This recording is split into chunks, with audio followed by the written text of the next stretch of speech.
السلام علیکم۔ آج ہم کریں گے اسلامیات کو۔ ہم نے 5 ہجری تک دیکھ لیا تھا کہ ہجرت کے بعد نبی پاک صلی اللہ علیہ وسلم کی حیات طیبہ مبارکہ ہم نے دیکھ لی تھی۔ تو آج ہم سٹارٹ کریں گے 6 ہجری سے۔ 6 ہجری میں جو ہوا وہ صلح حدیبیہ ہوا تھا۔ نبی پاک صلی اللہ علیہ وسلم 14 صحابہ کرام کا لشکر لے کر عمرہ کی غرض سے مکہ روانہ ہوئے۔ تو جب نبی پاک مکہ گئے تو حدیبیہ کے مقام پر، حدیبیہ کنویں کا نام ہے، تو حدیبیہ کے مقام پر نبی پاک صلی اللہ علیہ وسلم نے اس لشکر کا پڑاؤ کیا ایک کیکر کے درخت کے نیچے، کیونکہ قریش والوں کے ساتھ کنفلکٹ چل رہے تھے، تو ان کے ساتھ بات کرنا لازمی تھی کہ ہم لوگ عمرے کی غرض سے آئے ہیں تو لہٰذا ہمیں عمرہ کرنا دیجیے۔ تو جو تھے نا عمر بن عبداللہ بن مسعود کے بھائی تھے، وہ کفار کی طرف سے آئے، مکہ والوں کی طرف سے بات کرنے کے لیے آئے نبی پاک صلی اللہ علیہ وسلم کے پاس۔ تو جو تھے نا شرح بن عبیل، اور جب یہ عمر بن عبداللہ آئے تو جو تھے نا مغیرہ بن شعبہ تھے، یہ نبی پاک صلی اللہ علیہ وسلم کی نا پروٹیکشن کے لیے کھڑے ہوئے تھے، حفاظت کے لیے کھڑے ہوئے تھے۔ تو نبی پاک وضو فرما رہے تھے نماز کے لیے، تو صحابہ کرام نے نہ نبی پاک کا پانی نیچے نہ گرنے دیا، بلکہ ان کو اپنے کوئی پی لیا، کسی نے اپنے ہونٹوں پہ لگا لیا، کسی نے منہ دھو لیا، تو نبی پاک کا جو وضو والا پانی ہے وہ ضائع نہ ہونے دیا۔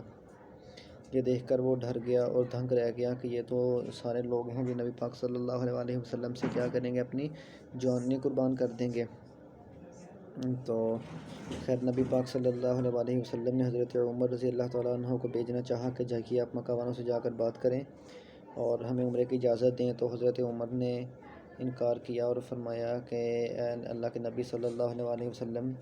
کیونکہ حضرت عمر جلالی طبیعت کے مالک تھے، اگر وہ کہتے کہ اگر میں جاؤں گا تو ادھر جا کر اور فساد شروع ہو جائے گا، تو جس کی وجہ سے نبی پاک صلی اللہ علیہ وسلم نے حضرت عثمان کو بھیجا کہ جا کے قریش والوں کے ساتھ بات چیت کریں، نیگوسیشن کریں۔ تو جب حضرت عثمان گئے تو حضرت عثمان کو 2 سے 3 دن لگ گئے، تو پیچھے لوگوں نے افواہ پھیلا دی کہ نعوذ باللہ حضرت عثمان شہید ہو گئے ہیں۔ اب یہ 1400 کا لشکر آیا تھا نا نبی پاک صلی اللہ علیہ وسلم کے ساتھ، اس میں سے ایک شخص منافق بھی تھا۔ تو جب حضرت عثمان رضی اللہ تعالیٰ عنہ کی شہادت کی افواہ پھیلی تو نبی پاک صلی اللہ علیہ وسلم نے ادھر ہی باقی صحابہ سے بیعت لی، بیعت الموت، اور جسے بیعت رضوان بھی کہا جاتا ہے، اور یہ لی ہوئی کہ اگر انہوں نے حضرت عثمان کو شہید کر دیا ہوا تو ہم حضرت عثمان کا بدلہ لے کر جائیں گے۔ لیکن حضرت عثمان واپس آ گئے، حضرت عثمان شہید نہ ہوئے، اور اب مکہ والوں کی طرف سے ایک بندہ آ گیا جس کا نام تھا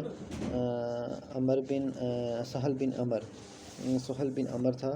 یہ مکہ والوں کی طرف سے آ گیا اور ادھر مدینہ والوں کی طرف سے حضور محمد صلی اللہ علیہ وسلم تھے، تو ان کے درمیان میں ایک معاہدہ طے پایا جسے صلح حدیبیہ کا نام دیا گیا۔ سہل بن عمر تھے مکہ کی طرف سے، کفار کی طرف سے، اور مدینہ سے نبی پاک صلی اللہ علیہ وسلم تھے۔ اب معاہدے کی کچھ شرائط تھیں جو طے پائی گئیں، اور صلح حدیبیہ کی جو شرائط تھیں ان میں پہلی شرط یہ تھی کہ یہ امن معاہدہ ہوگا، دوسری یہ شرط تھی کہ یہ 10 سال کے لیے ہوگا، اور تیسری یہ شرط تھی کہ کوئی بھی چھوٹا قبیلہ ہے وہ کسی بھی قبیلے کا الائنس بن سکتا ہے، یعنی اگر کوئی قبیلہ چاہتا ہے تو وہ مکہ والوں کا ساتھ دے سکتا ہے، اگر کوئی قبیلہ چاہتا ہے تو وہ مدینہ والوں کا ساتھ دے سکتا ہے۔ تو اس میں اگر دیکھا جائے تو جو بنو قزہ تھا انہوں نے ساتھ دیا تھا مدینہ والوں کا، مسلمانوں کا، اور جو بنو بکر قبیلہ تھا انہوں نے ساتھ دیا تھا مکہ والوں کا۔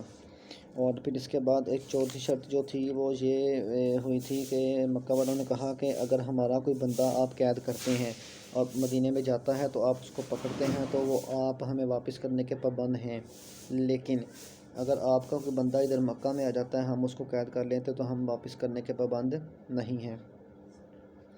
تو 5ویں یہ بھی شرط کی گئی کہ اس دفعہ ہم عمرہ کرنے کی اجازت نہیں دیں گے، تو لہٰذا آپ کو واپس جانا ہوگا۔ تو نبی پاک صلی اللہ علیہ وسلم نے ساری شرطیں ان کی قبول کیں، اور جو صلح حدیبیہ تھی وہ لکھی حضرت علی پاک نے ہے، اور حضرت علی پاک نے لکھی، جب لکھنے لگے تو ادھر لکھا ہوا تھا لا الہ الا اللہ محمد الرسول اللہ۔ تو سہل بن عمر نے کہا کہ ہماری یہی تو لڑائی ہے کہ ہم آپ کو اللہ کا رسول نہیں مانتے، تو اگر ہم نے اسی پر دستخط کر دیے تو پھر لڑائی کس بات کی ہے۔ تو نبی پاک نے حضرت علی سے فرمایا کہ آپ نا اس کو ہٹا دیں، نام مٹا دیجیے، تو محمد نام مٹا دیجیے۔ تو علی پاک رضی اللہ تعالیٰ عنہ نے فرمایا کہ میرا ہاتھ تو کٹ سکتا ہے لیکن نبی پاک کا میں نام مٹانا گوارا نہیں کرتا، تو لہٰذا نبی پاک نے خود اپنا نام مٹا دیا تھا۔ اب جب صلح حدیبیہ ہو گیا تو سہل بن عمر جو مکہ والوں سے آیا تھا، اس کا ایک بیٹا تھا ابو جندل، وہ مسلمان تھا۔ تو اب معاہدہ طے ہو گیا، نبی پاک واپس آنے لگے تو جو ابو جندل تھا وہ مسلمان تھا، تو نبی پاک سے کہنے لگا کہ اللہ کے نبی مجھے اپنے ساتھ مدینہ واپس لے جائیں، ادھر مکہ والے نا میرے پر بہت ظلم کرتے ہیں، ایون کہ میرا باپ ہے میرے پہ بہت ظلم کرتا ہے۔ تو نبی پاک صلی اللہ علیہ وسلم نے فرمایا کہ ابو جندل میں معاہدہ کر چکا ہوں، اور معاہدے میں نے یہ بھی شرط طے کی ہے کہ اگر ہمارا کوئی بندہ آپ کے پاس ہے تو واپس آپ نہیں کریں گے، تو لہٰذا آپ ان کے پاس ہی رہو، لیکن اللہ آپ کے لیے کوئی جلدی کوئی بہتری نکالے گا۔ تو معاہدہ ہو گیا تو یہ سارے لوگ نا واپس آ گئے، مدینہ والے مدینہ واپس آ گئے، مکہ والے اپنے گھروں میں چلے گئے۔ اب ایک آدمی تھا، اس نے مکہ کا تھا، اس نے اسلام قبول کیا، اور وہ جب اسلام قبول کیا تو مکہ والے اس پر ظلم کرتے تھے، اس نے مکہ چھوڑا اور مدینہ بھاگ گیا۔ اب مدینہ بھاگ آیا تو نبی پاک کو بھی پتہ چل گیا کہ ایک شخص آیا مسلمان ہے اور وہ بھاگ کر آیا ہے۔ تو بھاگ کر آنے کا مطلب یہ ہے کہ اگر ادھر نبی پاک بنا دیتے تو نبی پاک پھر معاہدے کی خلاف ورزی کرتے۔ تو نبی پاک نے اس سے کہا کہ بھائی میرا معاہدہ ہوا ہے مکہ والوں کے ساتھ، تو آپ کو ادھر واپس جانا پڑے گا، آپ کو ادھر رہنے کی اجازت نہیں ہے۔ اور اتنی دیر میں ہی مکہ والوں نے بھی کچھ 2-4 آدمی بھیج دیے تھے اپنے کہ بھائی بندہ بھاگ گیا، اس کو لے کر آؤ، معاہدہ یہ ہے کہ ہم بندہ واپس لے کر آئیں گے، تو آپ بندہ واپس لے کر آؤ۔ تو نبی پاک نے نا جو مسلمان تھا اس کو بھیج دیا ان کفار کے ساتھ کہ بھئی آپ کو واپس جانا پڑے گا۔ اس مسلمان نے راستے میں کیا کیا، جو کفار تھے نا ان کو راستے میں قتل کر دیا اور واپس آ گیا، اور واپس آ کر نبی پاک سے کہنے لگا کہ اللہ کے نبی دیکھیں آپ نے اپنا معاہدہ پورا کر دیا ہے، میں آپ کے پاس آیا، آپ نے مجھے پناہ نہ دی، تو میں ان کے ساتھ واپس بھی گیا لیکن میں نے اس کو راستے میں قتل کر دیا ہے، اب میں آپ کے پاس پناہ نہیں لوں گا، میں کسی اور جگہ جا کر پناہ لے سکتا ہوں۔ تو نبی پاک نے فرمایا جی ہاں آپ مدینہ میں پناہ نہیں لے سکتے، اس کے علاوہ آپ جدھر آپ کا دل کرتا جائیے۔ تو اس نے کیا کیا، اس نے ریڈ سی کے کنارے، بحیرہ احمر کے کنارے جا کر نا اپنا ایک کیمپ لگا لیا اور ادھر اس نے رہنا شروع کر دیا۔ اب مکہ والوں کے جتنے بھی وہ تھے نا لوگ، جوں لوگ مسلمان ہوتے جا رہے تھے، اب لوگ ادھر مسلمان ہوتے اور ادھر سے بھاگ کر اس ریڈ سی کے جو پہلے بندے نے کیمپ لگایا تھا اس کے ساتھ آ کر رہنا شروع کر دیا۔ جب یہ تعداد میں تو کچھ زیادہ لوگ ہو گئے تو انہوں نے کیا کیا، انہوں نے کفار کا قافلہ لوٹنا شروع کر دیا اور کفار کو نئی مصیبت کا سامنا کرنا پڑا۔ تو نبی پاک تو نا پھر کفار نے خود ہی یہ معاہدہ توڑ دیا، انہوں نے کہا کہ یہ شرط نکال دیجیے کہ آپ نا پناہ دے دیں کیونکہ ہمیں نقصان ہو رہا ہے، ہمارے قافلے لوٹ لیے جاتے ہیں، تو لہٰذا آپ ان کو پناہ دیجیے گا۔ تو پھر اس طرح سے نبی پاک صلی اللہ علیہ وسلم کو جب پناہ کا میں شرط میں آپ کو مل گئی تو پھر ابو جندل بھی مدینہ میں آ گیا تھا۔ اور ایک دوسری بات یہ تھی کہ بنو جو تھا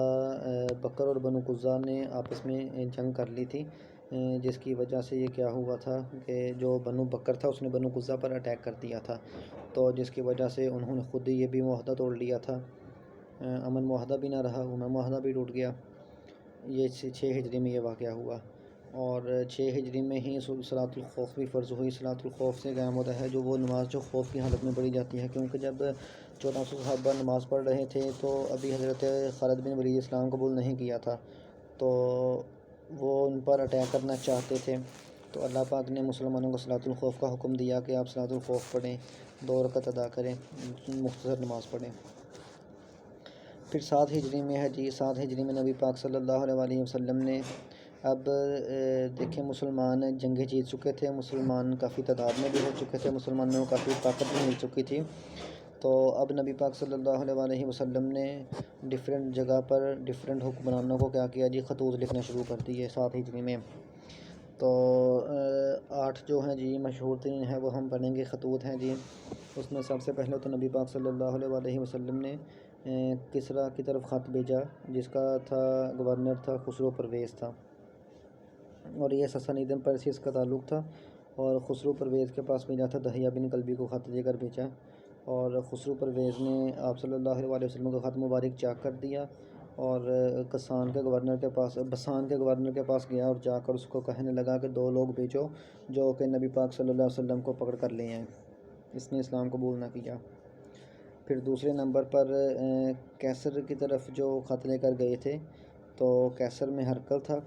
اور ہرقل کے پاس جو خط لے کر گئے تھے ان کا نام تھا عبداللہ ابن حذیفہ۔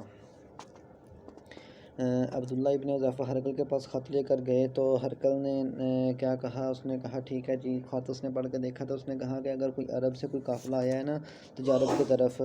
تجارت کی غرض سے آیا ہوا ہے تو اس کو بلائیے گا۔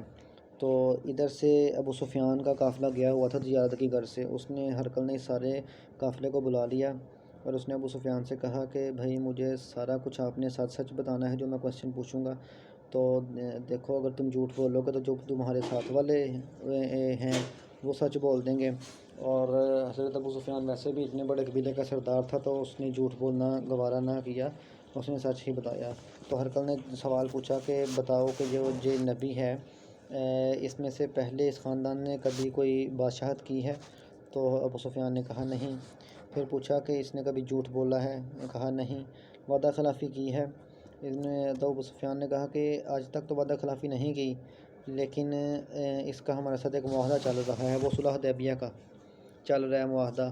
تو ابو سفیان نے تھوڑی کوشش کی نا ان کو جھوٹا ثابت کرنے کے لیے، نعوذ باللہ نبی پاک کو، تو کہتا ہے کہ شاید کہ یہ آگے جا کر جو معاہدے کی خلاف ورزی کر دے، لیکن ابھی تک اس نے نہیں کی۔ تو پھر پوچھا امانت نے خیانت کی ہے، صادق اور امین ہے، تو سب کچھ پتہ چل گیا۔ تو ہرقل نے کہا، ہرقل اپنی کابینہ کے ساتھ اسلام قبول کرنا چاہتا تھا، لیکن ہرقل کی جو کابینہ تھی اس نے ہرقل کو بھی روک دیا اور ہرقل نے اسلام قبول نہ کیا۔ 2 ہو گئے۔ پھر اس کے بعد اگر 3rd نمبر پر بات کریں تو 3rd نمبر پر کیسر بھی ہو گیا، کسریٰ بھی ہو گیا۔ ہاں، پھر اس کے بعد نا ایک علاقہ تھا، غسان کا علاقہ تھا، جو کہ بائزنٹین امپائر کے انڈر تھا۔ غسان کا علاقے میں شرابیل تھا گورنر، اس کے پاس نا حضرت حارث رضی اللہ تعالیٰ عنہ خط لے کر گئے، اور اس نے ظالم نے کیا کیا، شرابیل نے حضرت حارث کو شہید کروا دیا، اور یہ حضرت حارث کی شہادت ہی آگے جا کر جو 8 ہجری میں غزوہ موتہ ہوئی ہے وہ سبب بنے گی۔ تو اس کے بعد غزوہ وہ ہو گیا جی، مطلب کہ حضرت حارث کی جو شہادت ہے یہی غزوہ موتہ کا سبب بنے گی۔ تو اس کے بعد 3 ہو گئے، ہرقل بھی ہو گئے، خسرو پرویز ہو گیا، ہرقل ہو گیا، پھر اس کے بعد وہ ہو گیا ہے شرابیل ہو گیا، اور پھر چوتھا ہے جی میکوکس، یہ مصر کا گورنر تھا اور مصر بھی بائزنٹین امپائر کے انڈر ہی تھا۔ تو میکوکس کے پاس جو خط لے کر گئے ہیں جی وہ تھے حاتم بن ابی بلتا تھے، حاتم بن ابی بلتا خط لے کر گئے تھے۔ تو میکوکس نے کہا ٹھیک ہے جی، ہم مانتے ہیں کہ آپ کے نبی سچے ہیں، اور لیکن جو ہم نے کتابیں لکھی ہیں اس میں تو یہ ہے کہ جو نبی پیدا ہونا ہے وہ شام میں پیدا ہونا ہے۔ میکوکس نے اسلام تو قبول نہ کیا، لیکن میکوکس نے آپ صلی اللہ علیہ وسلم کے نا کچھ تحائف وغیرہ بھیجے، جس میں تحائف میں کیا تھا جی، پہلا 2 لونیاں بھیجی، ماریا کتبیہ اور سیرین، اور اس نے ایک دلدل خچر بھی نبی پاک صلی اللہ علیہ وسلم کے لیے بھیجا۔ پھر اس کے بعد نبی پاک نے ایک خط لکھا تھا عمان کے گورنر کو لکھا تھا، اور اس کا نام تھا، عمان کا گورنر تھا، عمان کے گورنر 2 بھائی تھے، عبد اور جعفر۔ عبد اور جعفر نے بھی اسلام قبول کر لیا اور اس کے پاس خط لے کر گئے تھے عمر بن حضرمی، عمان کے گورنر کے پاس۔ اور بحرین کے گورنر کے پاس، بحرین کا گورنر تھا تب اس وقت وہ تھا منظر بن ساوا تیمی، اور منظر بن ساوا تیمی کے پاس جو خط لے کر گئے تھے وہ لے کر گئے تھے، منظر بن ساوا تیمی کے پاس لے گئے تھے علا بن حضرمی، اور جعفر اور عبد کے پاس خط لے کر گئے تھے عمر بن العاص۔ اور اسی طرح یمن کے گورنر نے بھی اسلام قبول کر لیا، مطلب خسرو پرویز نے، ہرقل نے، ہرقل نے، میکوکس نے، اور میکوکس نے، ہرقل نے، خسرو پرویز، ہرقل، میکوکس، اور انہوں نے اسلام قبول نہیں کیا۔ اور جو نجاشی تھا ایتھوپیا کا تھا، اس نے اسلام قبول کر لیا تھا، اس کی طرف عصر بن امیہ خط لے کر گئے تھے، عمر بن امیہ خط لے کر گئے تھے، نجاشی نے بھی اسلام قبول کر لیا۔ پھر منظر بن ساوا تیمی جو کہ بحرین کا تھا، اس کا عمان کا گورنر تھا، بحرین کا گورنر تھا یار. پھر اس کے بعد عمان کا گورنر تھا جعفر اور عبد اور یمن. انہوں نے اسلام قبول کر لیا تھا. پھر جی نبی پاک صلی اللہ علیہ وسلم 7 ہجری میں غزوہ خیبر ہے. کیونکہ جب مدینہ سے نبی پاک صلی اللہ علیہ وسلم نے یہودیوں کو جس طرح کہ جنگ بدر کے بعد بنو قینقاع نکل گیا اور جنگ احد کے بعد بنو نذیر نکل گیا اور غزوہ بنی مصطلق کے بعد جو بنو قریظہ تھے وہ نکل گئے اور ان سارے یہودیوں نے مل کر نہ جا کر خیبر میں اپنے قلعے بنانا شروع کر دیے اور اب یہ لوگ اسلام کی راہ میں رکاوٹ پیش کر رہے تھے ادھر بیٹھ کر. تو نبی پاک صلی اللہ علیہ وسلم نے چاہا کہ خیبر کے قلعہ کو بھی فتح کر لیا جائے تاکہ مسلمانوں کو یہ آسانی پیدا ہو جائے. ادھر تھا ایک مشرک بہت بڑا تھا حی بن اخطب جو تھا ان کا سردار تھا. تو نبی پاک صلی اللہ علیہ وسلم نے ان کو بھیجا عامر بن عتبہ کو بھیجا کہ جا کر نہ حی بن اخطب کو قتل کرو. لیکن حی بن اخطب بڑا جنگجو آدمی تھا, بڑا جنگجو تھا. تو عامر بن عقبہ نے ان پر اٹیک کیا, اس پر حی بن اخطب پر حملہ کیا, لیکن حی بن اخطب نے وار کو روک لیا اور عامر بن عقبہ کو کیا کر دیا, شہید کر دیا. 20 دن گزر گئے تھے لیکن قلعہ فتح نہیں ہو رہا تھا. نبی پاک صلی اللہ علیہ وسلم نے فرمایا کہ کل جس کو میں بھیجوں گا وہ قلعہ لازمی فتح کرے گا. تو اب سارے لوگ دیکھ رہے تھے کہ کل نبی پاک کس کو بھیجیں گے. تو نبی پاک صلی اللہ علیہ وسلم نے حضرت علی کو بلایا, حتیٰ کہ حضرت علی کی جو آنکھیں تھیں وہ ٹھیک نہ تھیں. تو حضرت علی کی آنکھوں میں نبی پاک نے اپنا لعاب دہن ڈالا, آنکھیں ٹھیک کیں اور نبی پاک نے حضرت علی کو بھیجا کہ جا کر حی بن اخطب کا قلعہ کما کیجیے. تو حضرت علی رضی اللہ تعالیٰ عنہ نے کیا کیا, جا کر حی بن اخطب کو قتل کر دیا. اور حی بن اخطب کی جو بیٹی تھی جو کہ صفیہ تھی وہ پھر نبی پاک صلی اللہ علیہ وسلم کی ان کے ساتھ شادی کی گئی غزوہ خیبر کے بعد. اور غزوہ خیبر کے موقع پر ہی نبی پاک صلی اللہ علیہ وسلم کو زہر پلانے کی کوشش بھی کی گئی لیکن وہ ناکام رہی. پھر اس کے بعد جب جنگ خیبر کے فوراً بعد ہے جی حضرت خالد بن ولید اور ابو ہریرہ ایمان لے کر آئے جی, ٹھیک ہو گیا. اور پھر اس کے بعد اب کس طرح سے ان کو کیا ہو گئی ہے جی کہ مل گئی ہے, کامیابی مل رہی ہے مسلمانوں کو اور مسلمان طاقتور ہو رہا ہے. اور اب دیکھیں کس طرح سے مسلمان طاقتور ہو رہا ہے اور کس طرح سے اسلام زور پکڑ رہا ہے. تو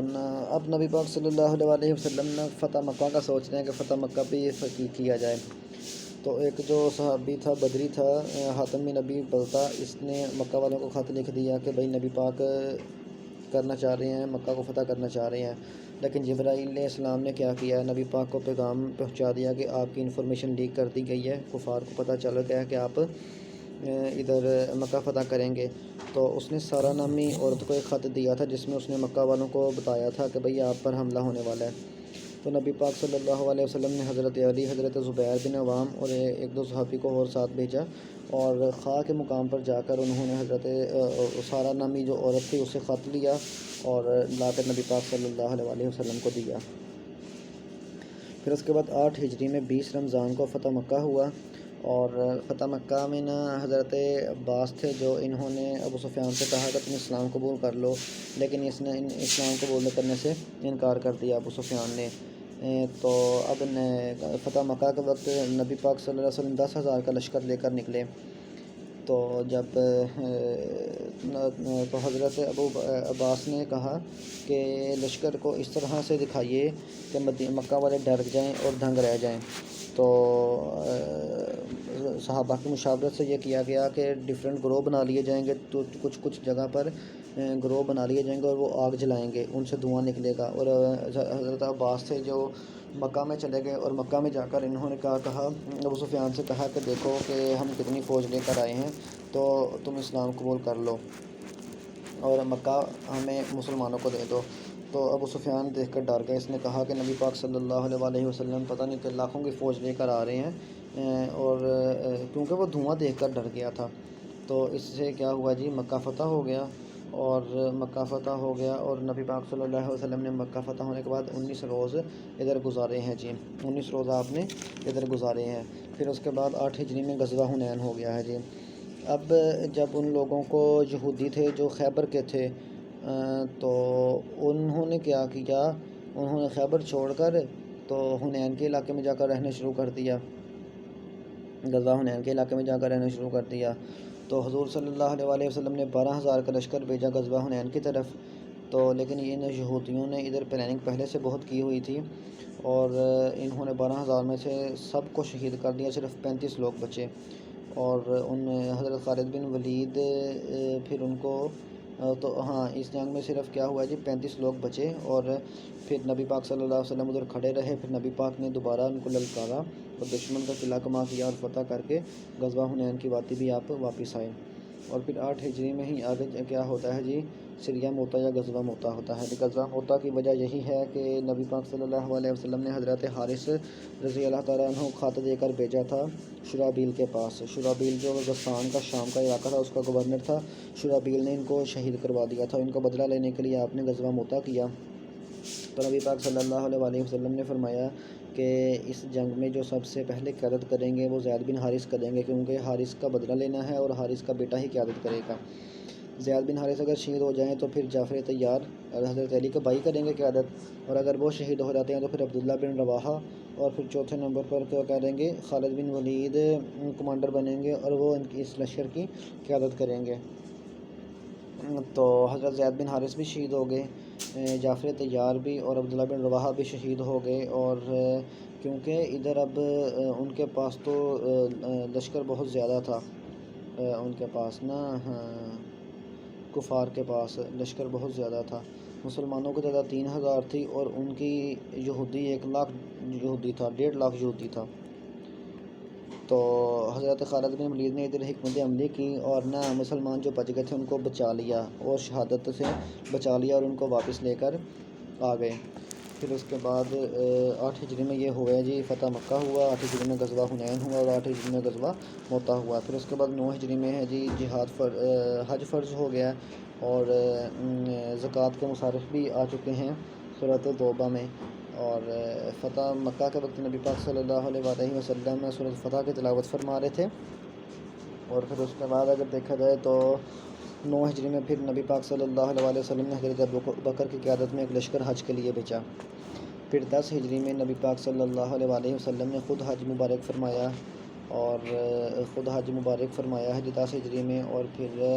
اگر زکوٰۃ کے مصارف دیکھیں تو زکوٰۃ کے مصارف میں ہے جی فقراء، مساکین، عاملین، غاربین، طلیف قلب، فی سبیل اللہ، ابن السبیل، اور پھر رقاب۔ یہ آپ کے پاس 8 مصارف ہیں جی، یعنی یتیموں کو، مسکینوں کو، غریبوں کو، عملے کو، پھر اس کے بعد قرض داروں کو اللہ کی راہ میں گردنیں چھڑانے کے لیے ہم زکوٰۃ دے سکتے ہیں۔ اور پھر اس کے بعد 10 ہجری میں جب نبی پاک نے حج فرمایا تو آپ نے حج تمتع فرمایا، ایک یہ احرام میں حج بھی کیا اور ایک یہ اسی احرام میں عمرہ بھی کیا تھا۔ اور پھر جب واپس آ رہے تھے تو نبی پاک صلی اللہ علیہ وآلہ وسلم نے خطبہ حجۃ الوداع بھی فرمایا، جس میں ایک چھوٹا بچہ تھا جس کا نام تھا ربیعہ، سعد بن ربیعہ تھے، یہ چھوٹا بچہ تھا، اس کو نا کفار نے قتل کر دیا تھا، شہید کر دیا۔ تو نبی پاک نے فرمایا کہ جہالت کا پہلا سفر میں قتل کرتا ہوں، یعنی سعد بن ربیعہ کا قتل میں معاف کرتا ہوں۔ بعد میں نبی پاک نے عورتوں کے حقوق بیان فرمائے، بیویوں کے حقوق بیان فرمائے اور غلاموں کے حقوق بھی بیان فرمائے۔ پھر واپسی راستے میں خم گدیر کے موقع پر نبی پاک صلی اللہ علیہ وآلہ وسلم نے دوبارہ سے کیا کیا ہے جی خطبہ ارشاد فرمایا ہے، اور اس میں دوبارہ آپ نے اور اب صلی اللہ علیہ وسلم نے فرمایا کہ میں آپ کا درمیان ایک کتاب اور اہل بیت چھوڑ کر جا رہا ہوں۔ اور پھر آپ نے فرمایا من کنتم مولا ھذا علی مولا، جس کا میں مولا اس کا علی مولا، یعنی جس کا میں دوست ہوں اس کا علی بھی دوست ہے۔ اور پھر اس کے بعد ہے جی 11 ہجری 12 ربیع الاول 632 AD پیر کا دن نبی پاک صلی اللہ علیہ وآلہ وسلم نے وفات پائی، اور قبر مبارک حضرت طلحہ نے کھودی، اور جنازے میں اختلاف ہے، کچھ کہتے ہیں کہ جنازہ ویسے زیادہ تر رائے یہ ہے کہ نبی پاک کا جنازہ نہیں پڑھا گیا، کیونکہ رسول تھے اور رسول تو بالکل بے خطا ہوتے ہیں، گناہوں سے بالکل پاک ہوتے ہیں، لیکن ہاں گروہوں میں جاتے گئے اور درود پاک پڑھتے رہے ہیں۔ اور قبر حضرت طلحہ پاک نے کھودی تھی، اور جو غسل تھا وہ حضرت علی پاک نے دیا تھا، حضرت علی نے اور اسامہ بن زید نے دیا تھا غسل۔ اور اگر ہم حضرت نبی محمد صلی اللہ علیہ وسلم کی کیا کریں، ان کی ازواج مطہرات کے بارے میں بات کریں تو آپ صلی اللہ علیہ وسلم کی 11 شادیاں تھیں اور 2 لونڈیاں تھیں۔ لونڈی ہوتی ہے جی، لونڈی حلال ہوتی ہے، لونڈی کے ساتھ شادی جائز، شادی نکاح کرنا ضروری نہیں ہے، کیونکہ وہ مال غنیمت میں ملتی ہے تو وہ ایز اٹ از ہی کیا ہوتی ہے جی، حلال ہو جاتی ہیں جی۔ تو آپ کی ازواج مطہرات میں سب سے پہلے حضرت خدیجہ، پھر حضرت عائشہ، پھر حضرت خدیجہ، حضرت سودا، حضرت عائشہ، حضرت حفصہ، پھر حضرت حفصہ کے بعد ہے جی زینب بنت خزیمہ، پھر اس کے بعد ہے جی زینب بنت خزیمہ کے بعد ہے جی میمونہ بنت حارث، میمونہ بنت حارث کے بعد ہے جی پھر زینب بنت جہش، پھر زینب بنت جہش کے بعد حضرت جویریہ، حضرت جویریہ کے بعد حضرت صفیہ، اور حضرت صفیہ کے بعد ہے جی حبیبہ، اور حبیبہ کے اور سلمہ بھی ایک بیوی تھی۔ یہ 11 بیویاں تھیں آپ کی۔ اور اس کے بعد آپ کے علاوہ آپ کی 2 لونڈیاں تھیں، جس کا ماریہ کتبیہ اور حضرت ریحانہ آپ کی لونڈیاں تھیں، اور جو ابراہیم آپ کے بیٹے تھے وہ ماریہ کتبیہ سے ہی تھے۔ تو یہ تھا جی آج کا ٹاپک، اور ہم نے آپ صلی اللہ علیہ وسلم کی تقریباً ساری جو تھی لائف تھی اس کا اوور ویو کر لیا ہے۔ اور اس کے بعد ہم دیکھیں گے کس طرح سے وہ ہوا ہے جی، خلفائے راشدین کا دور شروع ہوا ہے اور کس طرح خلفائے راشدین کا دور گزرا ہے جی۔ اوکے جی، بیسٹ آف لک، اللہ حافظ، تھینک یو۔